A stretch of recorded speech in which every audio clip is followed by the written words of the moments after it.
gracias al desplazamiento de su cola. Pero, ¿cómo se impulsan los humanos?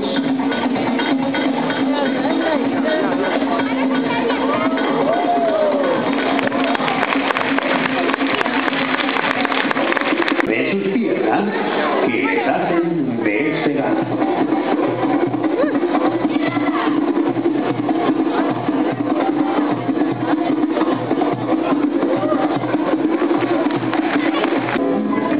Si nos fijamos, los entrenadores nos muestran la aleta dorsal del delfín y la utilizan para mantener el equilibrio.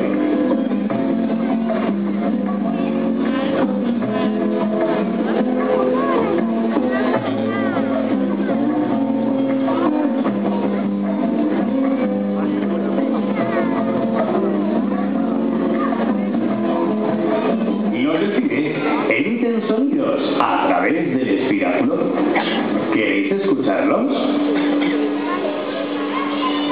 ¿Queréis escucharlos, sí o no? ¡Sí! Pues entonces...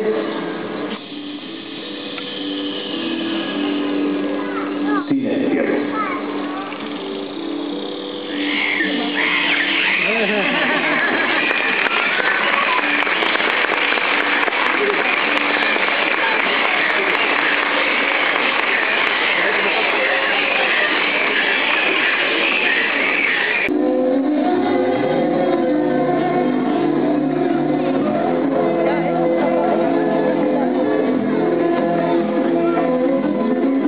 Los delfines pueden alcanzar más de 35 kilómetros por hora.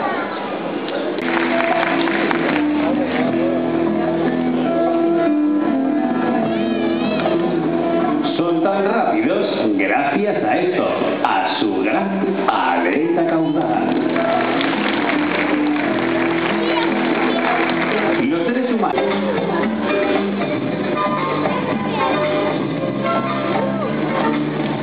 lo habéis hecho fenomenal.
Momento del juguete preferido de nuestros delfines, los hula hoop.